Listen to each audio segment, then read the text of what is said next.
मंगलम भगवान वीरो मंगलम गौतम मंगलम कुंकुंदार्यो जैन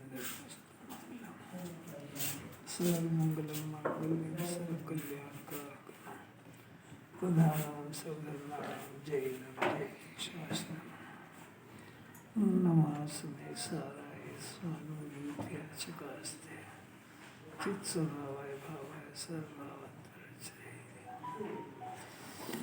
पढ़ो ऐसे में जो इंद्रियों से प्राप्त होता है वह सुख पर संबंध युक्त बाधा सहित विच्छिन्न बंध का कारण और विषम है।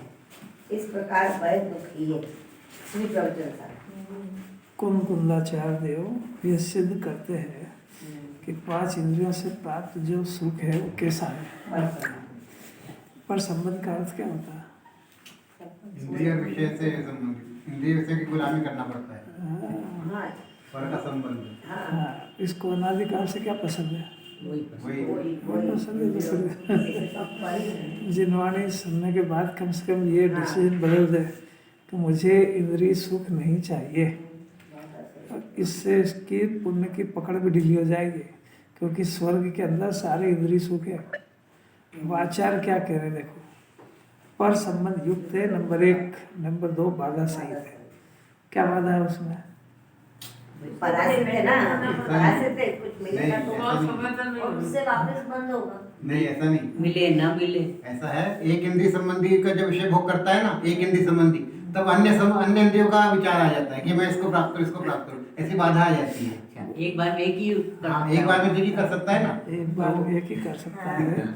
दूसरी बात है कि पुण्य के उदय में मिलता है कि पुण्य का उदय, पुण्य का परिणाम, यहाँ पे जो पुण्य का परिणाम है ना वो क्षणिक है, तो उसका उदय भी क्षणिक है, तो बाधा है उसके अंदर। और फिर वो इसको विलखता हुआ छोड़ के जाता है, क्योंकि संयोगाश्रित है ना। पुण्य का उदय भी एक इंद्री का, एक बार में एक ही इंद्री का मिलता हाँ, वो तो है ही ना, वो तो कह रहे हैं ना। वो बहुत सारे पॉइंट है। आप सोचो इस बारे में कि आखिर जिस सुख के लिए अपन पीछे पड़े हुए हैं उसकी हालत ये आचार्य कह रहे हैं। इसलिए कम से कम इस जन्म में इंद्रिय सुख है, अति इंद्रिय सुख उपादेय है। जैसे आवाज़ तो निकालो मुँह से कि हमको नहीं चाहिए इंद्रिय सुख, और ये फिर ये को आपसे खुद ही कोई पूछेगा, भगवान ही पूछेंगे कि पूजा पाठ रहते उपास क्या लिए करते हैं, उसके फल में इंद्रिय सुख मिलेगा। तो समझता है इंद्रिय सुख में सुख है कि नहीं? तो क्या हाँ साहब सुख तो है, क्षणिक ही सही। अरे क्षणिक नहीं है वो आचार्य सिद्ध करते हैं कि वो दुख ही है, फिर विच्छिन्न बाधा का कारण है। ये छिन्न छिन्न है, भिन्न भिन्न और विषम है, इस प्रकार दुख ही है। अरे इसको जैन दर्शन मिला है, और इसको ये बात पूरी जिंदगी में समझ में आ जाए। मतलब कि छिन्न छिन्न, हाँ छूट जाता भी है, छिन्न भिन्न भी होता है, खंड खंड भी होता है, और बंध का कारण वो तो बहुत ही बड़ी बात है। और विषम में मतलब आत्मा के सुख से ऑपोजिट है। हाँ, विषम होता है ना, एक आसानी से मिल जाता है, और एक उसमें अपने को जितनी ताकत लगाना हो अतीन्द्रिय सुख को प्राप्त करना चाहिए। अतीन्द्रिय सुख भी कोई सुख होता है, और उस सुख की शुरुआत सम्यक दर्शन से होती है। ये कभी सुना नहीं जीव ने। और जितना ये इंद्रिय सुख के पीछे भाग रहा है ना, पर ये एक बार इंद्रिय सुख वाले को देख लो कि वो जो सम्यक दृष्टि जितने हैं उनके पास इंद्रिय सुख की कोई कमी नहीं है। 63 साल का के पुरुष के पास, फिर भी वो पूजा किसकी करते हैं, तो क्यों करते हैं? 2 बात तो फैसला करो ना। चक्रवर्ती के पास कितना वैभव, अरहत भगवान के पास क्या वैभव, कुछ नहीं है ना। फिर वो उनके हाथ जोड़ के खड़ा है कि नहीं खड़ा है? तो अपने को क्या सीखना चाहिए उससे? अपना प्रयोजन क्या? अपने को चक्रवर्ती बनना है कि जिनके पास कुछ नहीं वो बनना है? तो एक बार बोलो तो सही। आत्मा का वैभव अलग है, तो इसका अर्थ है ना कि इंद्रिय सुख नहीं है, आत्मा में जो सुख भोग रहे हैं वो सुख है। क्योंकि चक्रवर्ती उनको ढोक दे रहा है, मतलब वो उनसे ऊंचे बड़े मान रहा है कि नहीं मान रहा है। और अगर ये है तो जरा प्रथमा युग पढ़ो कि वो जो थे इंद्र थे, चक्रवर्ती थे, तीर्थंकर के जीव थे, तो कोई सामान्य पुरुष नहीं थे। उसके पास इंद्रिय सुख की कोई कमी तो थी नहीं। वो छोड़ करके आके जंगल किस लिए गए? एक बार ये विचार तो करो ना। पढ़ लो और याद करने से क्या होता है? अपने मन में प्रश्न होना चाहिए कि नेमी कुमार को महावीर भगवान को क्या दिक्कत थी, जो अपन वहाँ एक वहाँ गिरनार पे गए वहाँ पे, और वो भी सारे कपड़े छोड़ के, और वो भी इतनी भरी बारात 56 करोड़ बाराती भी छोड़ के गए, तो इससे ऊंची कोई चीज़ मिली होगी ना। वहाँ तक ही अपना ज्ञान पहुँचा दे लंबा होकर के, और फिर उनके मार्ग पे चले। अभी ये सुना काहे के ले रहे हैं, अपन किसी को याद करके थोड़े सुनाना, अपन याद भी कर लें। इंद्रिय सुख है, इंद्रिय सुख उपाधि, और बुद्धि में वही पड़ा है कि कब मिले, तो कुछ सुन ही नहीं रहा। इसका मतलब अंदर जिन्होंने परिवर्तन चाहती है, श्रद्धा में और ज्ञान में, चारित्र में इसकी बस की बात नहीं है। चारित्र में श्रद्धा और ज्ञान इसका बदल जाए बहुत है।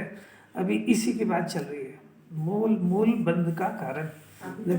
श्रद्धा में हमको हाँ श्रद्धा में, जाना है। हाँ यही तो बात है। श्रद्धा और वो चारित्र तो सम्यक दर्शन होने के बाद समझ में आएगा जिन्होंने चारित्र किसको कह रही, मेरे से जिन्होंने को क्या चाहिए। सुनना तो सही, सुनने से क्या होता है? सुन भी लिया, हाँ इंद्रिय सुख में वो, हाँ। पर अभी ऐसा लगता है हाँ इंद्रिय सुख तो हाँ चाहिए। ये है ना, तो मतलब अंदर से उपाधि लग रहा है ना उसको। हाँ, बिल्कुल। देखो ये लग रहा है ना, इसीलिए बंद अधिकार में कुंद कुंदाचार्य अभी देखो बहुत बड़ा रहस्य खोल रहा है। अपना तो भाग्य की लॉटरी खुल गई कि भाई सुन तो ले, अपने को इतनी ताकत और नहीं अपेयर हो सके तो कोई बात नहीं, विपरीत श्रद्धा तो करेगा आपका। देखो अभी इसके रहस्य खोलते हैं, बहुत गजब का रहस्य। देखो अपना ये है पेज नंबर 371 चल रहा है। इसी प्रकार दृष्टांत से 5 तो आचार्य ने दृष्टांत दिए। एक बार जरा इसकी टीका पढ़ लो, 5 दृष्टांत रिवाइज हो जाएंगे। पढ़ो टीका। जैसे इस जगत में वास्तव में कोई पुरुष स्नेह, मतलब तेल आदि जितने पदार्थ से मर्दन युक्त हुआ, स्वभाव ही बहुत सी धूलिमय भूमि में रहा हुआ, शस्त्रों के व्यायाम रूप कर्म क्रिया को करता हुआ, अनेक प्रकार के कर्णों के द्वारा सचित्त तथा अचित्त वस्तुओं का घात करता हुआ, उस भूमि की धूलि से बद्ध होता है, लिप्त होता है। यहाँ विचार करो। यहाँ तक कुंद कुंदाचार्य ने एक बात रखी और फिर वो विचार करवा रहे हैं अपने से, क्या करा रहे हैं। हाँ। इनमें से उस पुरुष के बंध का कारण कौन है? पहले जो स्वभाव से ही बहुत सी धूलि से भरी हुई भूमि है, वह धूलि बंध का कारण नहीं है, क्योंकि यदि ऐसा हो तो जिन्होंने तौलियादि का मर्दन नहीं, तेल आदि का मर्दन नहीं किया है, ऐसे उस भूमि में रहे हुए पुरुषों को भी धूलि बंध का प्रसंग आ जाएगा।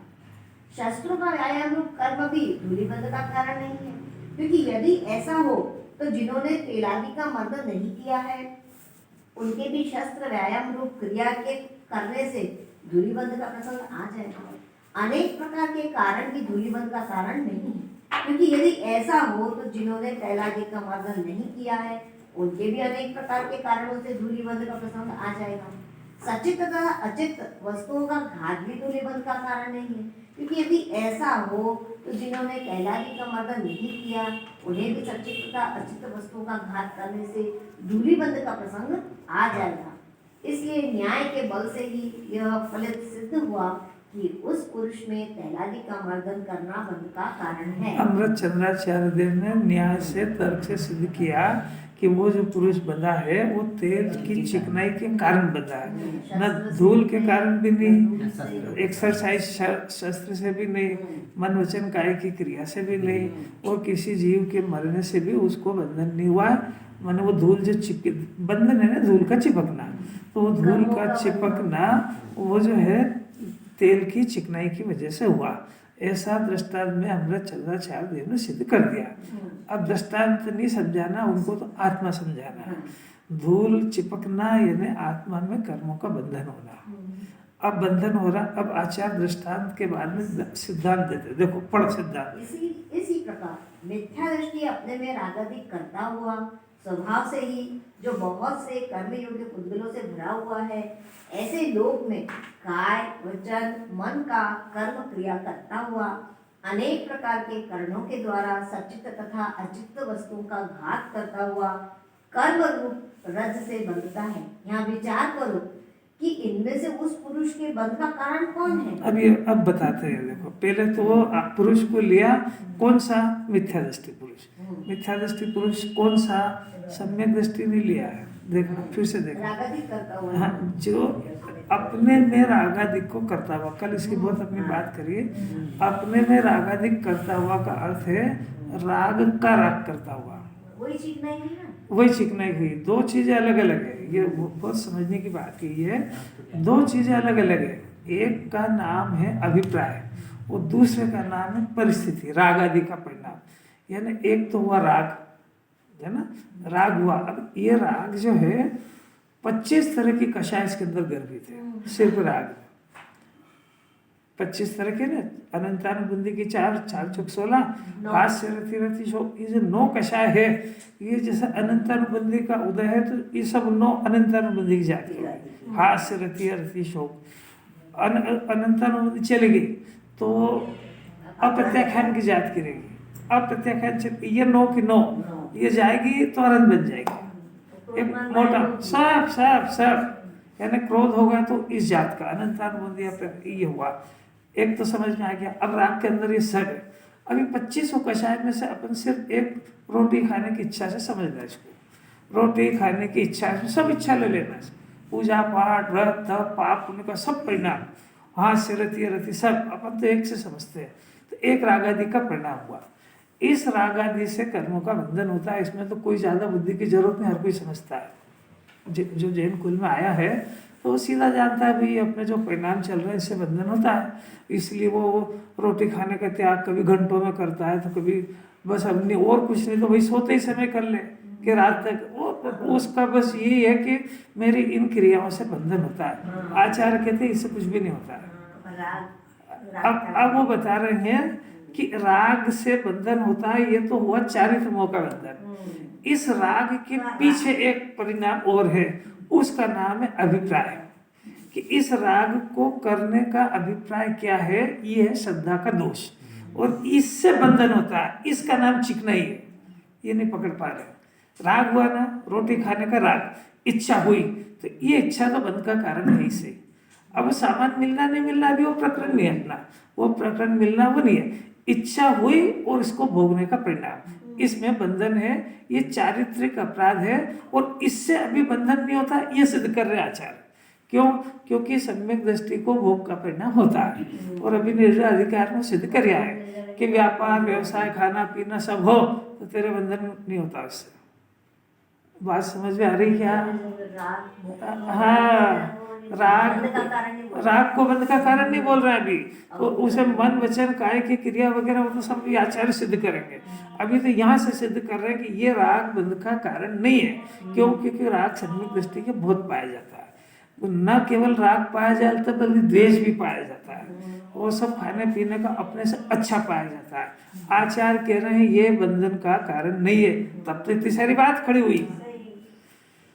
आचार्य तो गजब ही कर रहे हैं कि वो सम्यक दृष्टि का कितना पक्ष कर रहे हैं। आश्रय संवर अधिकार में उन्होंने कह दिया कि ज्ञानी को आश्रय भी नहीं होता है। निज अधिकार में कह दिया कि भोग भोगता है तो भी उसके बंधन नहीं होता है। अब यहाँ ये सिद्ध कर रहे हैं कि बंधन होता है।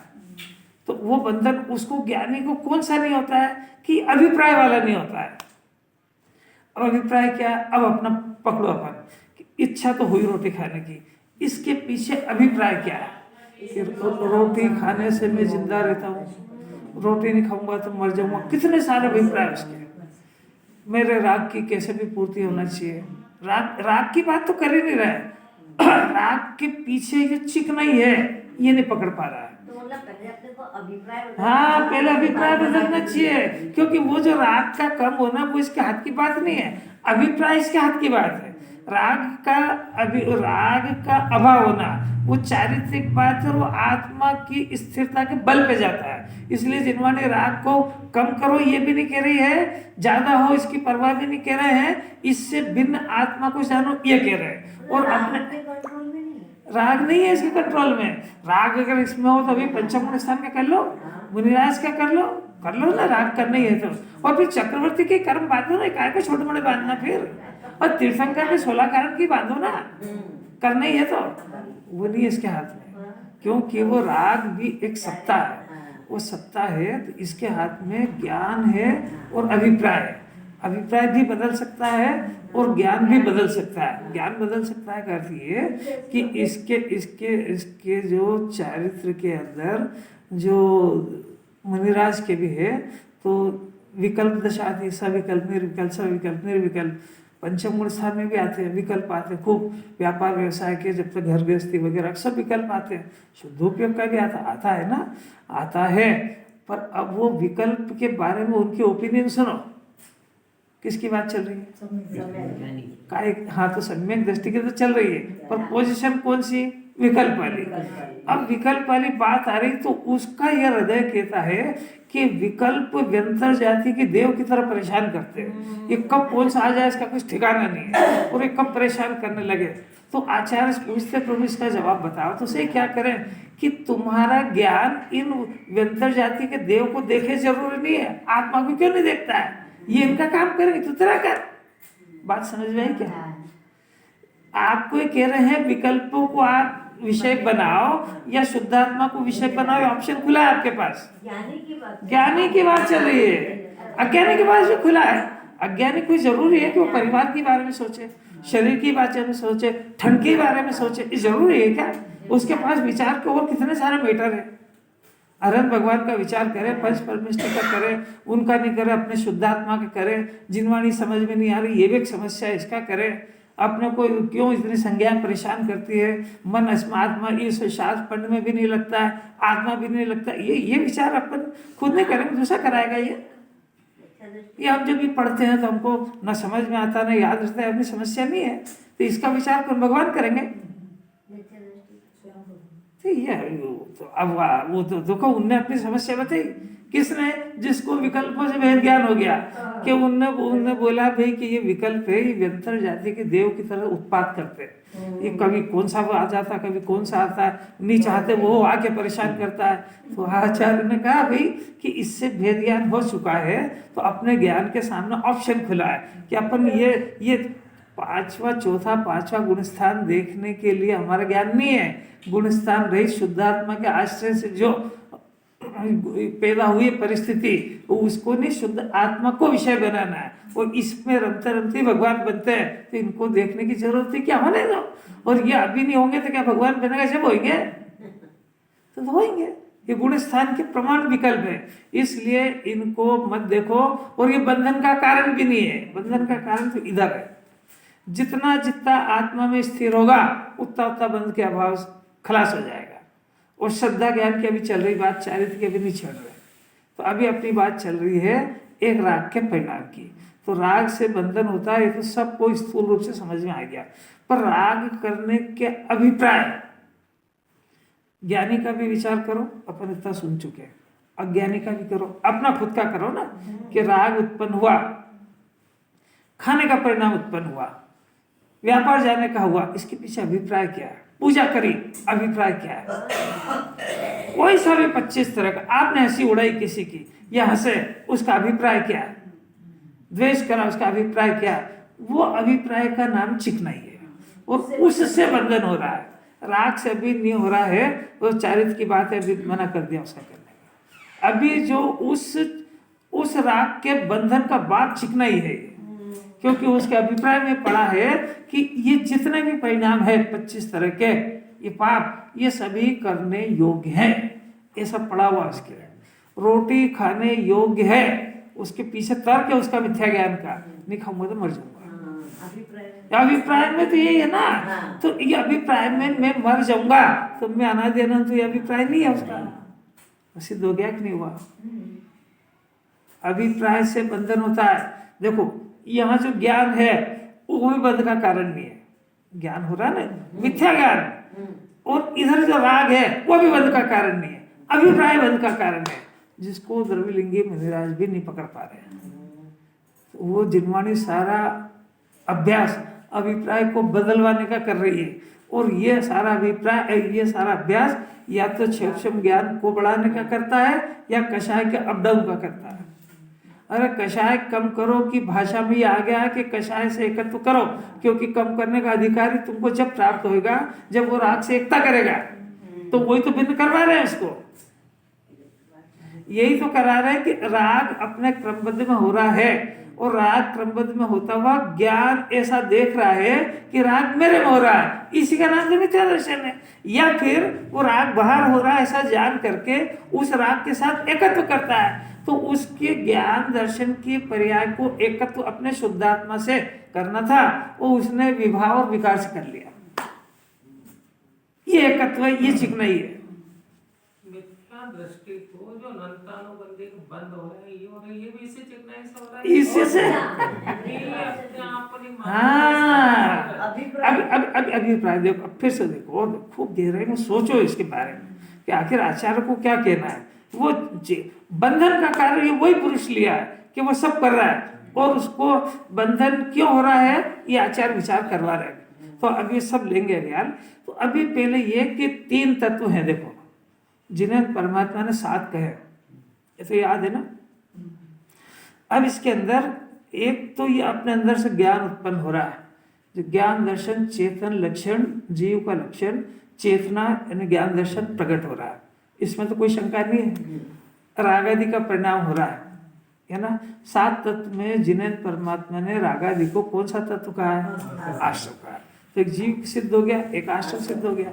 अब ये जीव और ये आश्रव, इन दोनों के बीच में एक पड़ा हुआ है, उसका नाम है श्रद्धा गुण। और वो श्रद्धा गुण का जो काम है वो है अभिप्राय का। तो ये राग जो हुआ आश्रव, इसके पीछे उसका अभिप्राय क्या है? ये पकड़ो उसको, आपके अंदर है ना अभिप्राय। राग करने का आखिर क्या कारण, प्रयोजन क्या है? तो पकड़ो उसको कि ये जो राग हुआ है, इसकी पूर्ति करने से मैं सुखी होऊंगा। बोलो ये अभिप्राय पड़ा है कि नहीं पड़ा है? ये पड़ा है ना। अब ये अभिप्राय क्या है? अब ज्ञानी से पूछो कि राग विभाव है और नष्ट करने योग्य है, नष्ट नहीं हुआ अभी। अभिप्राय क्या उसका? कि राग मेरे को फूटी आंख नहीं सुहाता है। अभिप्राय की बात चल रही हो, भाषा की तो कोई बात ही नहीं है। ये जो अभिप्राय, अब हमने पूजा करी, अभिप्राय क्या पता क्या की प्राप्ति हो जाए, क्या पता क्या? अरे होश में ही नहीं है वो। जरा देखो तो सही अपनी पोजीशन करना है बस। शास्त्र सुनना अपने रूटीन में आ गए। पूजा जैसे जो रोज माला फेरता हूँ, माला नहीं फेर चेन ही नहीं पड़ती। जो रोज रूटीन में पूजा करता है, आज से दिन ही खराब हो गया, आज तो पूजा ही नहीं हुई, तो उसका अभिप्राय बस रोज पूजा करना है। अरे यार काहे के लिए करना ही है? थोड़ा सा ज्यादा बढ़े तो क्या, तो पाप करते तो पुण्य तो होएगा, कुछ नहीं होगा वितराग। अरे उसके हजारों अभिप्राय वो अपने अपने देखे। गहल होके करता है, किसी अभिप्राय से करता है। कोई ऐसा भी करना आता है कि यार समाज में बैठे लोग उठेंगे बैठेंगे नहीं, दिखेगा नहीं तो छोटे छोटे की ब्याह शादी कैसे होंगे? अरे उसके करने क्या क्या अभिप्राय है, उसका कौन जाने इसको। और कुछ नहीं तो भगवान किसी न किसी दिन आशीर्वाद दे ही देंगे। अरे उसके क्या क्या है, ये सब अपना अंदर में देखो। अपना देखो कि अपन किस अभिप्राय से जाते हैं, अपना अभिप्राय देखो कि आप चिन्मणि काय के लिए सुनते हो। रूटीन समझ के आता है। तो कही रहे अगर रूटीन समझ के नहीं आता है ना, तो भी कुछ समय बाद आते आते वो रूटीन में ले आता है उसको, वो उसका समझने का अभिप्राय फिर कैंसिल हो जाता है। जैसे 5-10 साल हो जाते सुनते सुनते, अरे यार सुने बगैर चैन नहीं पड़ गया, तो वो उसको रूटीन में ले आता है। वो उसके अंदर अभिप्राय बदलने वाला कारण तो फिर धीरे धीरे धीरे वो फिर बदल जाता है। तो मिथ्यात्व का काम ही सही है, उसको पकड़ा आ जाता है। तो ये अभिप्राय जो है, ये तीसरा तत्व है, इसका नाम है मिथ्या दर्शन। अब श्रद्धा यानी जीव सिद्ध किया जानने से, राग आश्रय सिद्ध किया, और राग आश्रय हो गया। और ये अभिप्राय, ये राग का राग की चिकनाई या अभिप्राय या श्रद्धा की विपरीतता, ये सब इसके अंदर गर्भित है। ये बंध का कारण है, न राग बंध का कारण है, न ज्ञान बंध का कारण है। ये विपरीत श्रद्धा, इसका शास्त्रीय नाम चिकनाई है, ये बंध का कारण है। ये 7 तत्व में इतना विचार तो करना पड़ेगा इसको। और यही बंधन है, आश्रय बंधन एक ही है। अब आचार्य फिर से वो प्रश्न का जवाब खुद ही देते। देखो अब अपन पढ़ते हैं, ये हो गया ना मिथ्या दृष्टि का जो बंधन होता है। अब विचार करवाते आचार्य, इसमें से उस पुरुष को कौन को मिथ्या दृष्टि को लिया, सम्यक दृष्टि को नहीं लिया, क्योंकि सम्यक दृष्टि के राग द्वेष बोध होते हैं और उसको निर्बंध के दिया, इसलिए मिथ्या दृष्टि का लिया। ऐसा जीव जो अपने को ज्ञान स्वभावी नहीं मान रहा है, ऐसा जीव जो अपने को शरीर मान के गल पड़ा हुआ है, ऐसा जीव जिसको राग का राग पड़ा है, ऐसा जीव जिसको राग और ज्ञान का भेद ज्ञान नहीं है, ऐसा जीव जिसके राग की कर्ता बुद्धि और राग की उपादेय बुद्धि पड़ी है, ऐसा जीव जो 5 इंद्रिय के विषय में सुख है ऐसी कल्पना मान के बैठा है, वो उस जीव का प्रकरण है। अरे इतना समझ जाए तो ऐसा सुनेगा बिल्कुल। क्या कहते हैं, मेरी बात है। ये राग राग बोला तो आपके नहीं समझने दे रहे यार। राग यानी इच्छा, राग यानी ये विकल्प, ये जो परिणाम उत्पन्न होता है ना, इसका एक नाम राग है। अब क्या करें, अब बोलते थे भाई इच्छा उत्पन्न होती है, इसी का नाम राग है। और आपको इच्छा होती है कि नहीं कपड़े पहनने की, खाने की, पीने की, लड़ने की, झगड़ने की? अरे इच्छा होती है कि नहीं? ये एक जैसी रहती है कि बदलती है? इसका स्वभाव ही बदलना।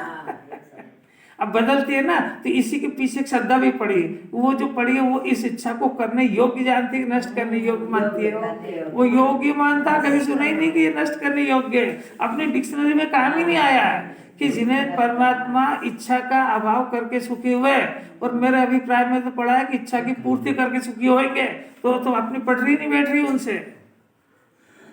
बोलो आज तक भी कभी ऐसा विकल्प आता है अपने को कि यार इच्छा आखिर उत्पन्न क्यों होती है? यार मेरे को एक बात तो पता लग गई जिन्हें भगवान की इतने सुनते सुनते कि विकल्पों से मेरे को 8 कर्म बन रहे और मैं गति गति भटकूंगा। पर मेरे ये समझ भी नहीं आता है कि अब मैंने ये भी प्रयत्न करा कि मैं नहीं चाहता हूँ तो भी ये तो होती रहती है। करके देखना जरा, करेगा तो मालूम पड़ेगा। और इतना डूबा इच्छा सागर में किसको पता ही नहीं कि ये अपने आप हो रही कि मैं कर रहा हूँ। कभी सोचा इच्छा अपने आप हो रही कि आप कर रहे हो? अरे ऐसे ही है, अपने आप ही हो रही है, उसको कुछ ठिकाना ही नहीं कहने कहाँ की हो रही है। मंदिर में कहने कौन से पाप की याद आ जाए, और घर में कैसे भी पाप में कहने कब तीर्थ की और उसकी याद आ जाए, इसका कुछ ठिकाना ही नहीं है। तो क्या ये क्या चीज है? तो कभी जरा ज्ञान को इधर भी तो लगाओ कि इसका कारण भी तो पता करो। अपने को अपना भाग्य की सराहना ऐसे करना चाहिए कि हम जो बात सुन रहे हैं जगत में कितने लोगों को सुनने को मिलती है। अपने है ना 10-20 हजार तो परिचित है कि नहीं अपने, तो उनको किसको बात सुनने को मिलती है? तो अपन कितने बड़े भाग्यशालियों में से है जिसको ये बात सुनने को मिल रही है। काम करना नहीं करना सब अलग बात, तो सुनने को ही नहीं मिल रही है। अरे कैसी अलौकिक बात कुछ समझ में आ रही क्या? गुरुदेव ऐसे लोगों को भगवान आत्मा बोलते हैं। तो आपको कह तो रहे, अब आप सुनो जब।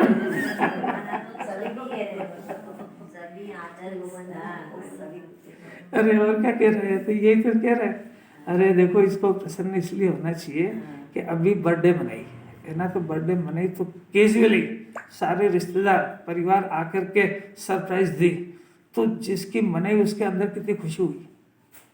और मेरा इतना सम्मान, मैं जिनको कुछ समझते ही नहीं था इतना सम्मान देते मेरे को। 50 जने इकट्ठे होकर के आए और इतना ऐसा उत्सव करा, तो ये भी सब कुछ लुटाने को तैयार हो जाता है। उस समय कैसी प्रसन्नता होती है, और वो भी कितने प्रसन्न हुए। यहाँ अगर ये जीव बात समझ जाएगा तो अनंत भगवान पंच परमेष्ठी इसका जन्म दिवस समारोह मनाएंगे, और साथ में ऐसा सर्टिफिकेट लेके आएंगे कि अनंत काल तू मरेगा भी नहीं अब। तो इसको कितनी प्रसन्नता होना चाहिए, ये प्रश्न चल रहा है कि मरे मरे सुने। तो मैं अनादि अनंत, तो इसमें सुन के ऐसा लगता है क्या है? रोज ये तो कहते हैं अनादि अनंत, तो कोई ऐसा वो साथ में ये सर्टिफिकेट लेके आए कि तेरा जन्म हुआ है, इसकी पंच परमेष्ठी तो खुशी मना रहे हैं।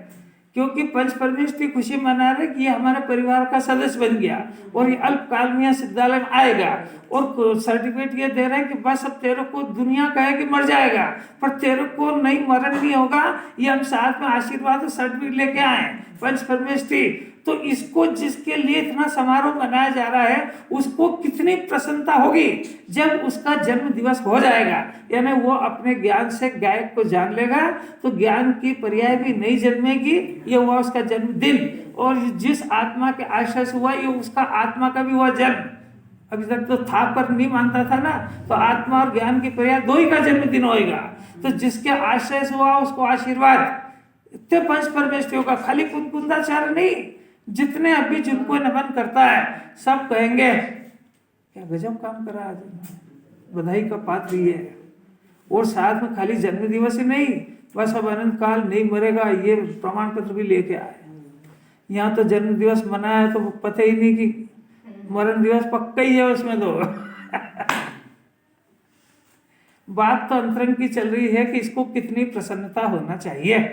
जो वहां पे मनाई ना अभी अपन ने, जिसकी मनाई और जिन्होंने मनाई, दो पार्टी थी ना, तो मनाने वालों को तो क्या खाना पीना मिला, छुट्टी हुई।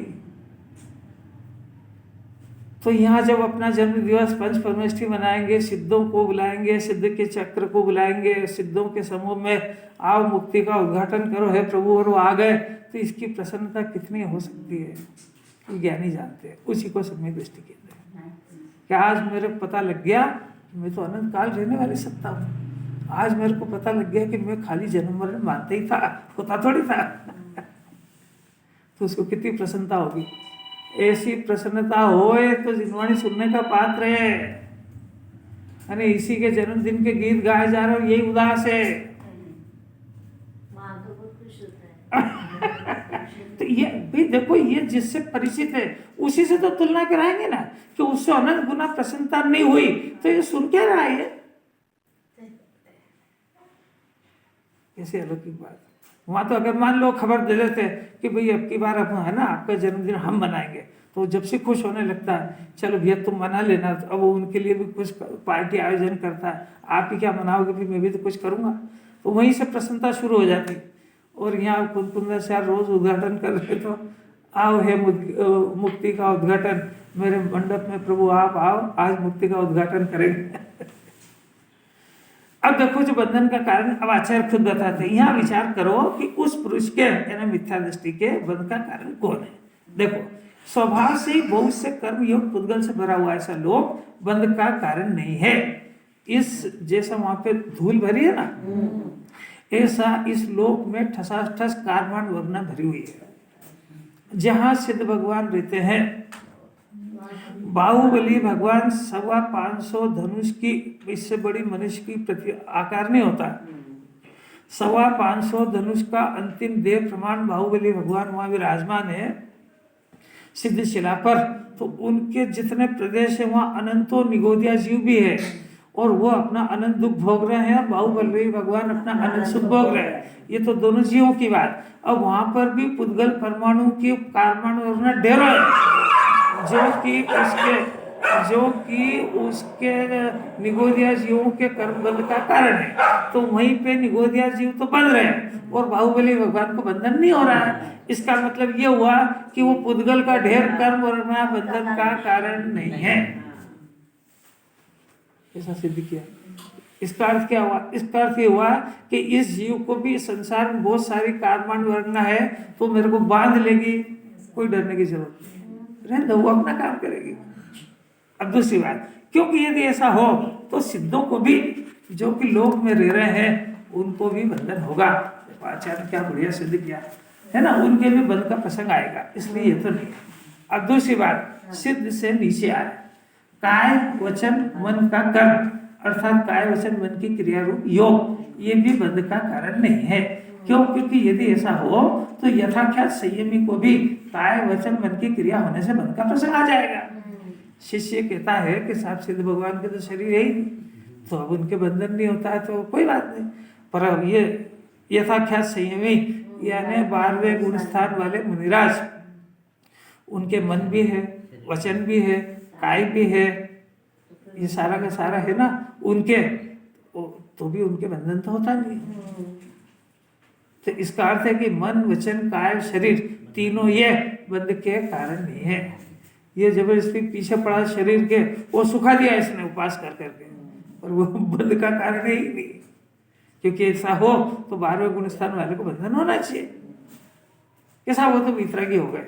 अब तीसरा पॉइंट, बंध का प्रसंग आ जाएगा। अनेक प्रकार के करण यानी इंद्रिया। एक मिनट, ये काय वचन मन ये दर्शन में आता है, सम्यक दर्शन में आता है। अरे शरीर की सत्ता है, मन वचन काय, जो संयोग में पड़ा, मन वचन काय या शरीर है ना, तो शरीर के आश्रित तीनों है, तो शरीर बंधन का कारण नहीं है। बस इतना सिद्ध कर रहे हैं। हाँ, यदि ऐसा हो तो 12वें गुणस्थान वाले यथाख्यात चारित्र वाले मुनिराज को भी बंधन होना चाहिए।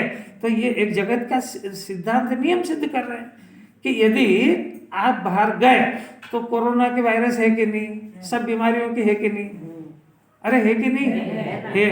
अब कोई बीमार होते कोई नहीं होते तो कारण बताओ कि वो वायरस बीमारी का कारण नहीं है, पर बीमार उसमें ही होंगे, पर वो कारण नहीं है। तो कौन है कि जिसका इम्यूनिटी पावर कमजोर है वो बीमार होएगा, वो उसके कारण नहीं है।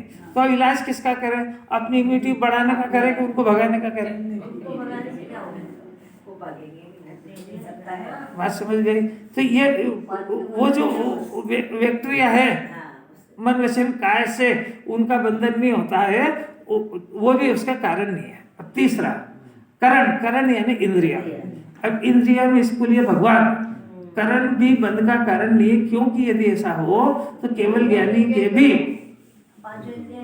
5 इंद्रिया है तो उनके बंध का प्रसंग आ जाएगा। स्पर्शन रचना ज्ञान अरहंत भगवान के शरीर में है कि नहीं, तो उनके तो बंधन नहीं होता है। तो ये करण भी यानी इधर लगाते जाना कि अपनी भी 5 इंद्रिया बंध का कारण नहीं है, अपने मन वचन काय भी बंध का। ये आचार्य कह रहे हैं, ये इनके पीछे पड़ा हुआ है जबरदस्ती। क्या मन को कंट्रोल करो, वचन से चुप रहो। मन नहीं बोलेगा, जोर से नहीं बोलेगा तो मन ही मन में गालियां लगेगा। पंडित जी क्या कह रहे हैं?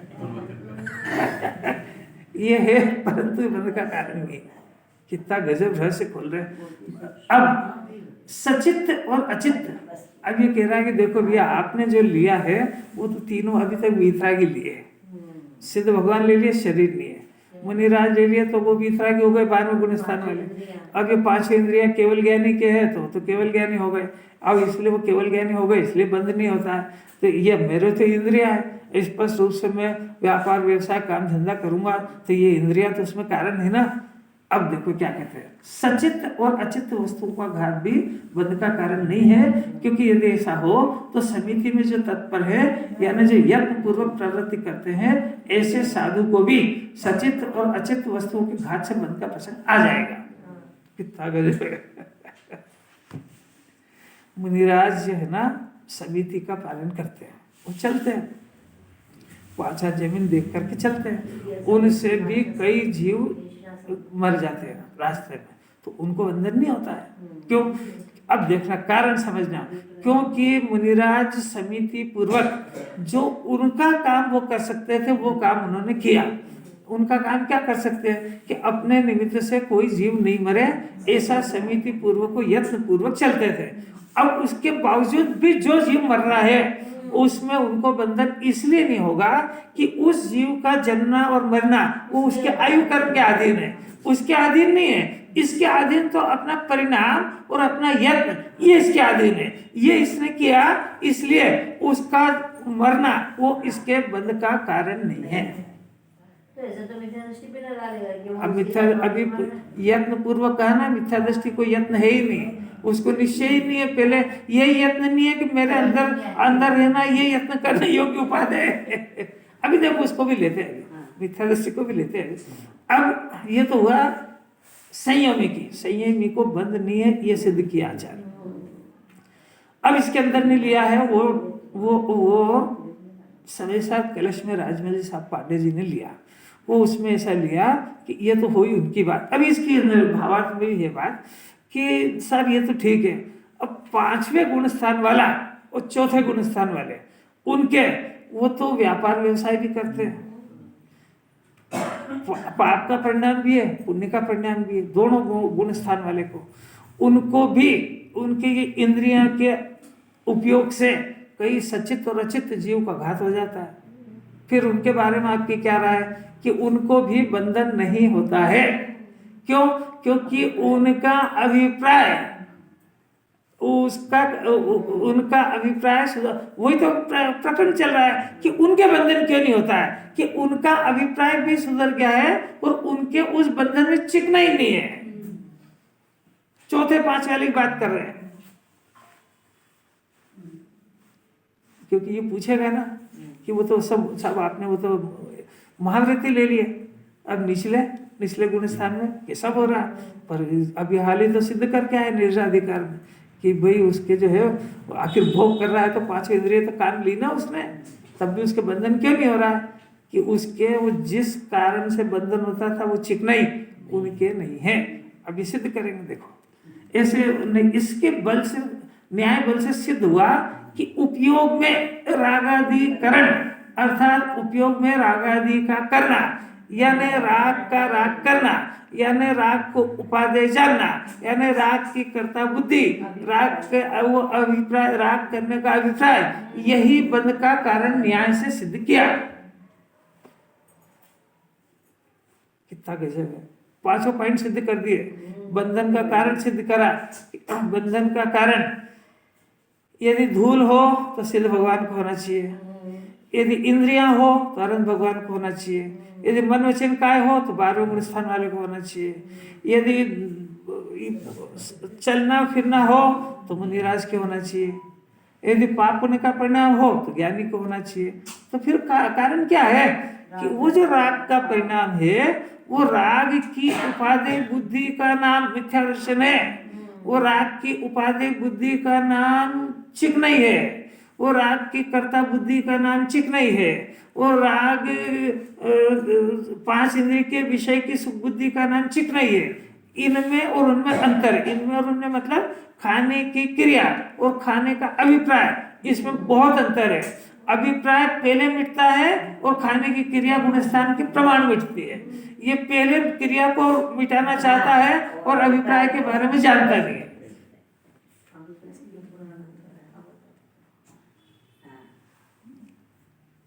क्या करना चाहिए, पहले डायरेक्शन तो समझ में आए।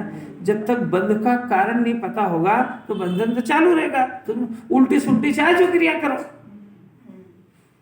मैंने इसने अपनी बुद्धि ने साथ सभी कर लिया ना, मन को कंट्रोल कर लिया, वचन को कर लिया, चुप रहूंगा नहीं बोलूंगा, सब ढेरों प्रतिज्ञा कर ली है, जो कर रहा हो कर लिया, खाने में संयम, पीने में संयम, आज तेरे जैसे जो कर ले, परंतु बंधन तो होगा, क्योंकि वो जिन्हें भगवान ने जिस तरीके से बंधन का अभाव कहा है वो उसी तरीके से बंधन का अभाव होता है। पहले अभिप्राय का बंधन जाता है, अभिप्राय सुधरता है और फिर राग की क्रिया सुधरती है। कुछ समझ में आ रहा है क्या? अपन किसको सुधारें? अभी तक 10-10, 20-20 साल हो गए सुनते हुए, अभिप्राय के बारे में आपकी क्या ओपिनियन है? जैसे किसी से लड़ लिए तो जिनवाणी को कोई आपत्ति नहीं, क्षणिक क्रोध है, कषाय है और उसके हो गई, जिनवाणी पूछती कि इसके पीछे अभिप्राय क्या था तेरा? क्या अभिप्राय तो यही था कि उसने मेरी बेइज्जती करी तो मैं तो करूंगा, नहीं यही समझ पाया तो वो ऐसा होता है क्या? तो करूंगा ना, तो वो काम खोटा है, पर करने का अभिप्राय इसका तो फिर खोटा मानेंगे तो अरे खोटा मानने के बाद भी हो जाए, भले ही सही जिनवाणी कितनी छूट दे रही है, खोटा मानने के बाद भी तत्कालिक, अरे भाई चक्रवर्ती दूसरे से लड़ने गया, अच्छा भरत चक्रवर्ती और बाहुबली दो ही सम्यक शाहिद थे ना, फिर जो लड़ने का परिणाम आया तो खोटा ही था ना, वो तो काहे के लिए लड़े फिर? कि नहीं, ये प्रश्न ही नहीं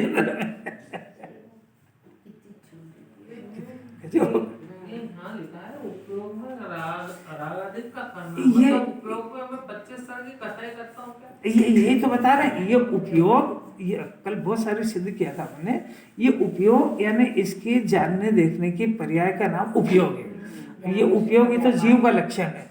अब जो उपयोग में रागादि का करना, यानी उपयोग में रागादि का करना मैंने राग के साथ एकत्व करना, यानी देखो मैं आत्मा हूं ऐसा छोड़ करके ये छोड़ दिया, और तुम जो बोलोगे उस सभी बंधन का कारण है उसका करना, यानी मैं शरीर हूं, यानी उपयोग में इसने शरीर को मिला दिया।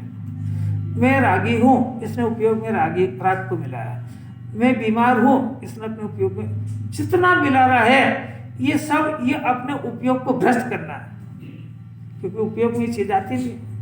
देखो इसके अंदर बहुत गजब का तो ये सिद्धांत सिद्ध किया है कि पर द्रव्य बंध का कारण नहीं है। क्यों? इसलिए बंध का कारण नहीं है कि आत्मा में बंधन आत्मा के अंदर होने वाले विकार से होता है। तो आत्मा का विकार आत्मा में ये होता है कि वो परद्रव्य मेरा है, ऐसा विकार राग का हुआ, इससे बंधन होता है। शरीर बंधन का कारण नहीं है, शरीर मिथ्यात्व का भी कारण नहीं है। शरीर को उपस्थिति में, राग की उपस्थिति में मिथ्या तो बड़ी स्टाइल से होता है। क्या होता है कि पहले ये शरीर और राग को विषय बनाता है, फिर उनसे अंदर ही अंदर एकत्व स्थापित करता है। वो एकत्व है, वो मिथ्या दर्शन का कारण है। शरीर और राग बंधन का कारण मिथ्या तो कारण ही नहीं है, क्योंकि शरीर को भी भिन्न जान सकता है, राग को भी भिन्न जान सकता है, और ये दोनों पड़े रहेंगे और इसको सम्यक दर्शन होने में कोई तरह की बाधा वो नहीं करेंगे। उसको समझ में आ रहा है क्या? तो समझ में आ जाए तो मोक्ष मार्ग प्रैक्टिकल करने लगे अंदर ये कि ये रहे तो रहे भले। ये परिवार के अंदर कोई बीमार सीमार सभी कुछ होएगा, इसमें तो कोई हंसेगा, कोई रोएगा, क्या जन्म होएगा, कोई मरेगा, इधर सब संसार का नियम सब चलेगा। पर इसके अंदर मैं एकत्व करूं या इसकी प्रसन्नता से मैं प्रसन्न हूं, इसके रोने से मैं रोऊं, ये कोई जरूरी थोड़ी है। अरे इतनी आजादी मिलती है कि नहीं? नहीं तो कहेगा मेरे असता का उदय है तो मैं कैसे करूं? ये जब जाएगा, जब करूंगा कि ये तेरे मिथ्या दर्शन का भी कारण नहीं और कषाय का भी कारण नहीं है। सारे जगत से दोष देना हट जाएगा इसका। शरीर की वजह से कौन कौन दुखी है? कैसे बोले? सभी का आपने तो ठेका लिया है क्या? आप तो अपनी बात बोलो। अरे कितनी अलौकिक बात है। ऐसी बात है, जरा प्रेम पूर्वक हंसते हुए स्वीकार कर जाए। मोक्ष मार्ग हंसते हंसते पैदा होता है, प्रसन्नता से कोई रोते रोते थोड़ी पैदा होता है। मोक्ष मार्ग का उद्घाटन कोई रोते रोते होगा क्या? अनंत सुखी होने का जीव का क्षण वो सुख से शुरू होगा कि रोते रोते शुरू होएगा? वो ऐसा शुरू होएगा कि पंच परमेश्वर इसका जन्म समारोह मनाने आएंगे, वो साथ में सर्टिफिकेट लेके आएंगे, तेरे को हमारा सर्टिफिकेट है। अरे कोई एक जरा सा रोड पे जानने वाला भविष्य वाला ही 50 रुपए लेके अपनी प्रशंसा कर दे कि तेरे ये सब अच्छा होएगा, तो उसको 100 रुपये और दे देगा इनाम में। बोले वो सारा झूठा बोला। और यहाँ पंच परमेश्वरी सत्य महाव्रत की दारी कुंद कुंदाचार्य आशीर्वाद दे रहे क्या कि अब तेरा कभी भी जन्म मरण नहीं होगा, ये आखिरी था जो होना था हो गया, कभी प्रसन्न नहीं होता है। फिर भी रोते रोते मेरे मन से सुनता है। किसकी बात चल रही? अमिता किसकी चल रही? अपना अपना मैंने क्या, शरीर भी अपना ही है। अलौकिक बात है, भावर चलेगा इसका।